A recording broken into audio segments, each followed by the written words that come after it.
What's up, players? Today we have a review on this beauty of an airsoft gun. I've been waiting for this a long time. I've played with this for a while now, about a month, a little bit more than a month. And I have a lot to say about this thing. So if you're wanting to have a short review, this is definitely not the one. But if you want to have a review where you can sit down, enjoy it, get a drink, get a snack, and just have this in the background and just hear about Sig Rattler, and this is the review for you. So let's talk about the what we have in front of us, which is the Toxicant Rattler LT. However, if you're US based like myself and you want to order it, you can't order it from them directly. I got it through a website called Tactical Gangster, and I'll put the link in the description of this video. When we're talking about real firearms here, there was some complaints about the MCX version in terms of the Rattler, and that was heavy, kind of thick in the front end, the rail, and the parts that were not interchangeable between the different versions of the MCX. So Sig came back and debuted the Spear line, right? They have everything from a 11.5 and above, and also to the Rattler, which is called the Rattler LT. And so this is what you see before you right here.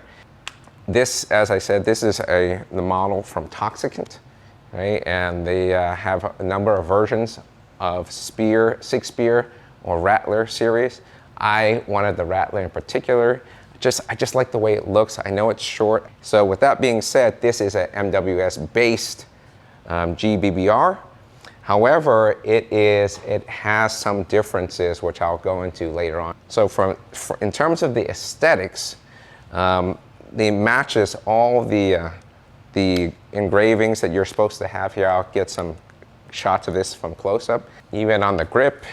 So everywhere that it should have the proper engravings, it does have it there. If you're familiar with Toxicant, they are on the pricey sides of their kits. The exterior and everything is CNC'd and then anodized. So you're getting a very sturdy, very nicely finished. Everything is tight, no wobbling on the receiver or anything like that, or movement from the handguard. This version, which they call the RSAR, this is the military version. This is the version that Cellcom adopted. This is a fairly new release. So there's not a lot of information out there that people are in the know about the Toxicant kits out there. But I want to talk about the performance of this gun.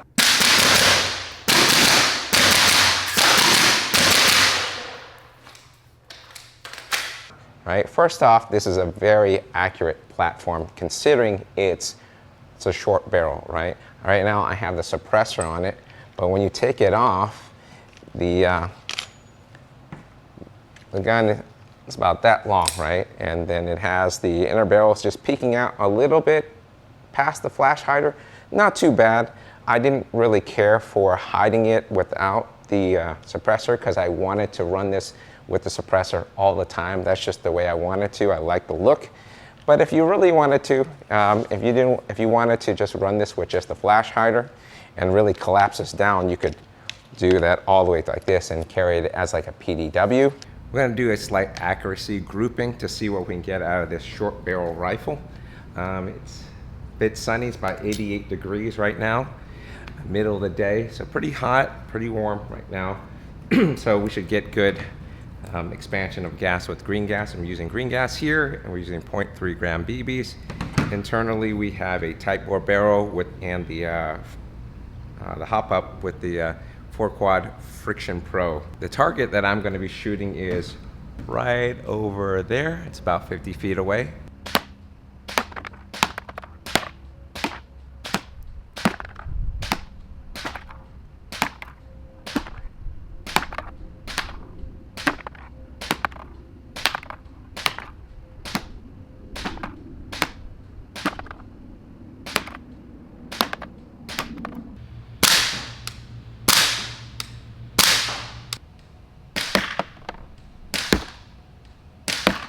As you can see, our grouping is roughly about right here.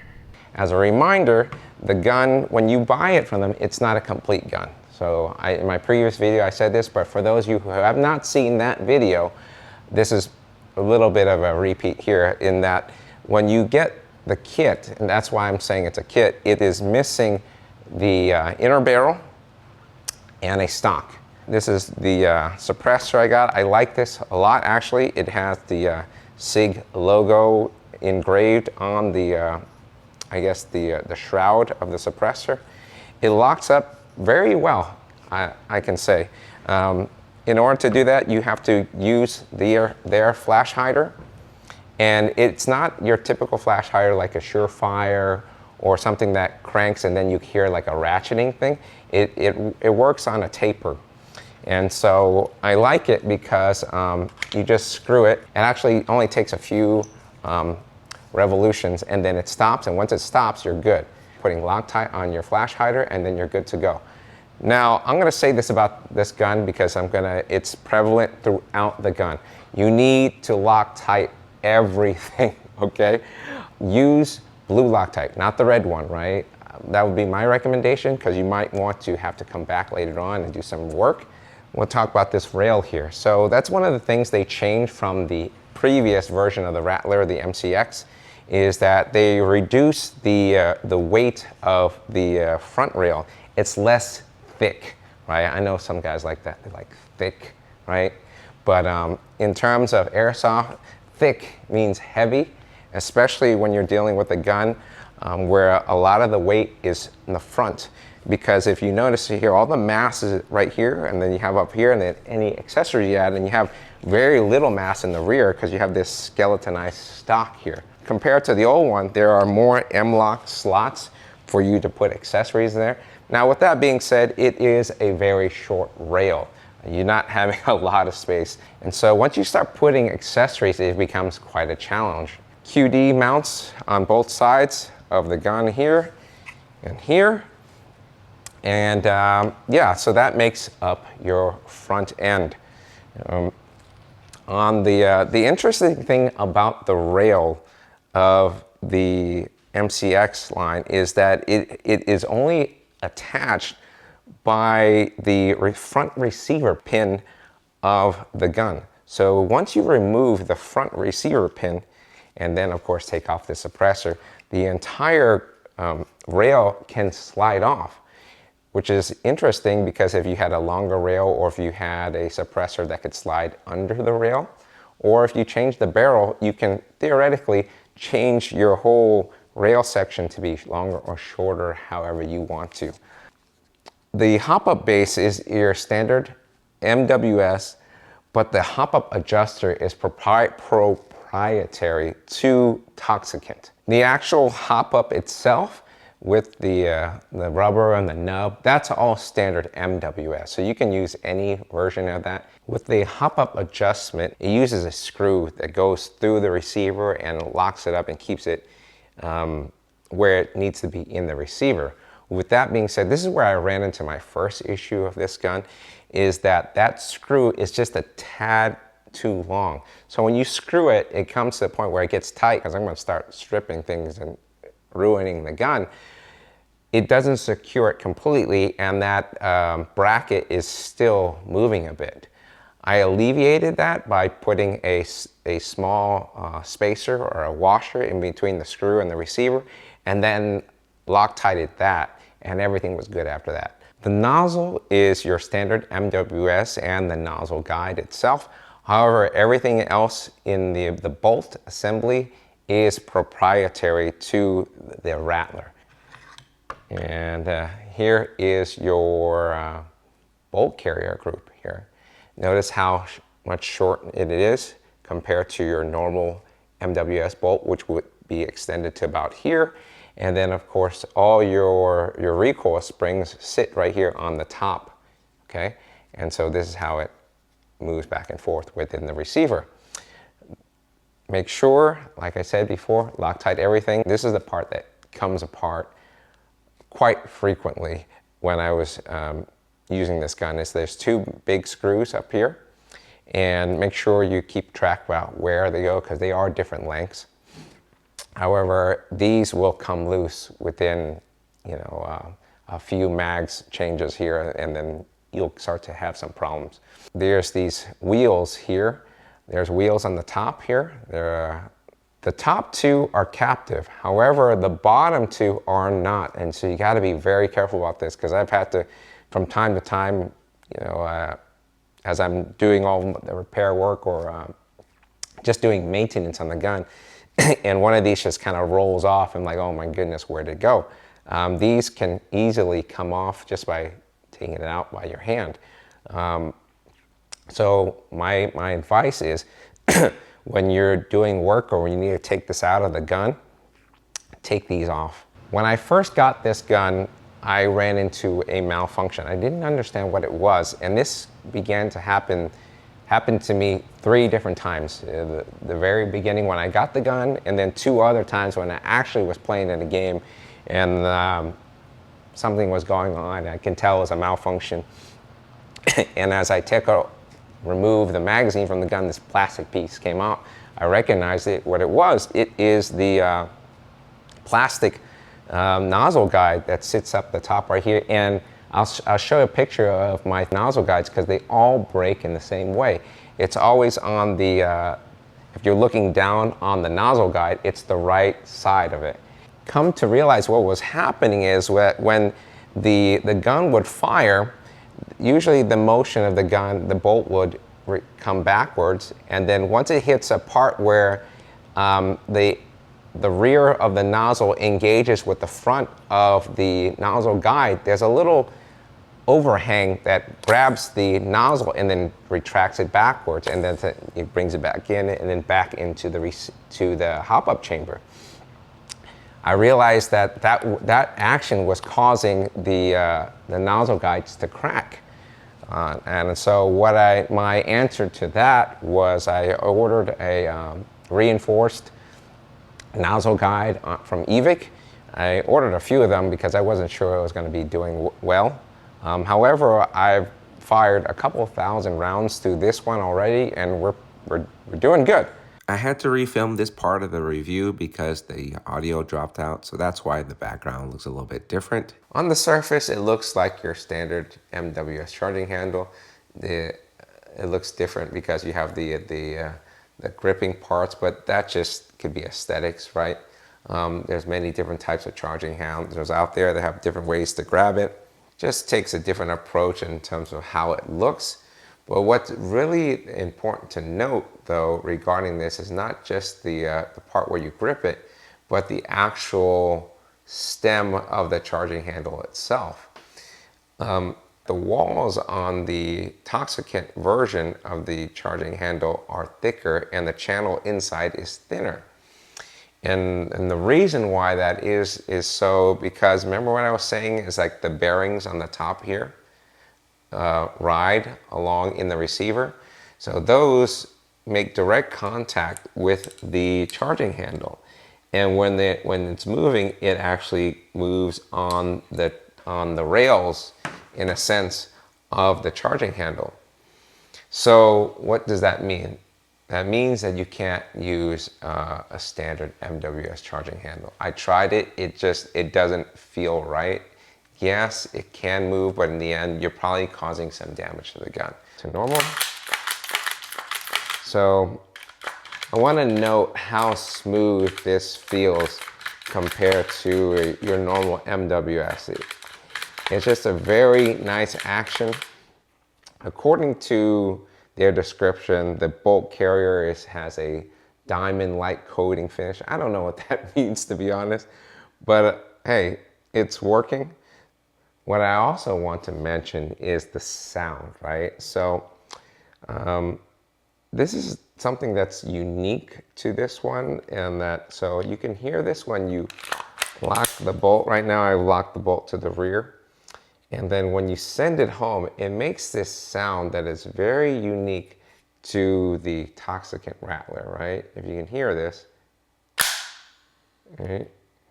And so when you hear that, I played a few games and it's a very distinct sound, and people, it's like, dang, what is that? Okay. Getting into the action of the gun is that the recoil impulse of the Rattler compared to your standard MWS is snappier. And that just makes sense, right? Because it's less weight, it travels less, so it gets on target a little bit faster. Bring yourself!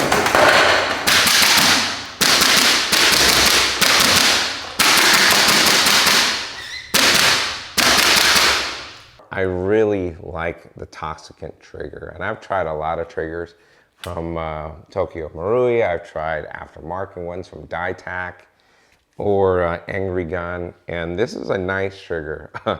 First off, all the components that need to be steel are steel.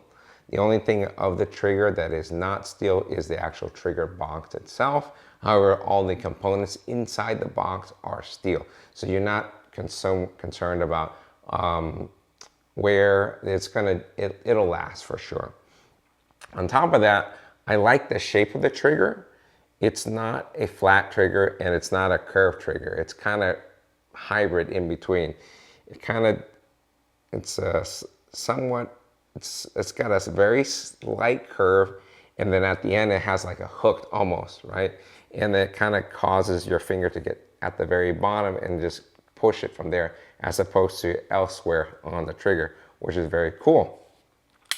So what I'll show you is kind of how the trigger feels. So if you pull the trigger back and you just press a little bit, keep going, it's about 2 millimeters, and then there's a release. It doesn't necessarily feel a wall, but you can feel it creep, and then release. So we do the reset and let it go up a little bit. There we go. And I like that sound. It's very discernible, and you could feel the trigger reset quite nicely. Press it back down, about 1.5 millimeters. Okay, let's go back up a little bit. I like that. Yeah. So a very nice trigger. They did a very good job with that. While I have the gun open, I might as well just talk about the trigger box here, in just particularly that it is not your standard MWS trigger. They had to do a few things in order to make it work in a system where there is no buffer tube. So with that being said, if you have any issues with it, you'll have to replace it with the Toxicant version in order to get it to function. Moving on to the controls, they're ambi everything. You have ambi fire selector. You have ambi mag release on both sides. And then also you have ambi bolt catch, right? Right here, you kind of lift it up to catch it, or press up to release. Okay, or press up to catch it and press down to release, like that. Or you can do it on the other side. What you're familiar with is your ping pong paddle, right? The other notable features of the receiver section here is that you have, they have replicated the rail that is a steel part of the rail that the bolt rides in on the real one. On this one, it's just cosmetic. So, but they have replicated it to make it look like that. Also on this side, you have your brass deflector and your bolt carrier assist. However, on this, it doesn't actually assist, it's just aesthetic. On top of that, we have your QDs on this side and then on this side as well. And then you have your pistol grip here, which is SIG, and I like it because it's pretty much emulates the feel of your Magpul or your BCM grips that have that upright trigger angle, as opposed to the A2 that has more of a swept back angle. The third issue I had with this gun deals with the mag catch. Fire, bolt lock to the rear, so you would have something like this. I look into the chamber and I could see a BB in the magazine still, but the bolt was back. I couldn't figure out what was going on initially until I just started watching this lever, and as the recoil was happening, it was bouncing you would get a bolt lock to the rear even though you would have BBs in your magazine. So how do you fix that, right? So what I found was that the spring in the bolt catch under the ping pong paddle right here is a little bit too weak. It didn't have enough strength in order to counter that motion. So thankfully though, they do, when you buy the kit, they do have this extra spring, and it was like this one spring. I could not figure out what it was. I actually had to send the Toxicant an email and saying, hey, what is this, right? And they said it's a spare spring. Thankfully, I used it. The spring is just slightly too long. So what I wound up doing is removing about 1.5 to 2, but 1.5 coils of the spring, and then just let a lot of trial and error to the point where I feel like, oh, okay, now it works. Moving on to the rear of the gun, I have this skeletonized type of stock. It's nicknamed the Kate Moss. I like it, no issues here. Like I showed before, it's able to fold nicely and then lock nicely as well. No wobble, there's no movement, which is really nice. I like that. Now, I was concerned initially that it didn't have any length of pull adjustment. However, I found that this was fine for me. And then also when I was wearing my plate carrier, it didn't push it too far where my arms felt uncomfortable. It felt okay. It does have QD attachments right here. And like everything else, just secure them, make sure they don't go anywhere with Loctite. Now, the one thing that I did do differently is that when I bought this, it did not include this little plastic cheek riser thing. This actually is a genuine Sig part that I bought from Sig directly. And when I was putting the gun like this, aiming down sights, and just putting it where I feel comfortable, my face didn't feel right onto the gun. So I just needed that slight height increase. And so this little 1/2 inch thing was perfect. And so that feels very nice. So what do I think about this gun? It has a high price tag. It's very well made. It has a few issues here that were corrected. However, I just love the look of the Sig Rattler LT. I've wanted one for a while, and now that I finally have one, it's quickly become one of my favorite guns to use. I know some people say it's just another AR, but I think it does enough to differentiate itself from your typical AR. On top of that, it's a Sig, so I think that's pretty cool too. Very snappy, quick trigger response. The rounds go where you want them. It's very predictable. It's very maneuverable because of the size. We have all gas blowback guns and we enjoy shooting them, but when I gave this to my buddy to play indoor, he started shooting, he's like, oh man, that gun is sweet. So overall, I think it's a great gun. I enjoyed it a lot. There are those 3 things that I mentioned. It does get my approval. However, it's not something that I can easily say, yeah, for sure, get it, because it does have a high price tag. And that's something that someone has to consider because this is a hobby. If you made it this far in the video, I appreciate it. Thanks for coming along for the ride. I know this was a very in-depth video. However, if you want to help us out in the channel, it'd always be helpful to subscribe, make a comment, leave a thumbs up. We always really like to interact with our viewers and hearing their thoughts, being able to communicate, asking questions. As always, Steve is here. Take care and God bless.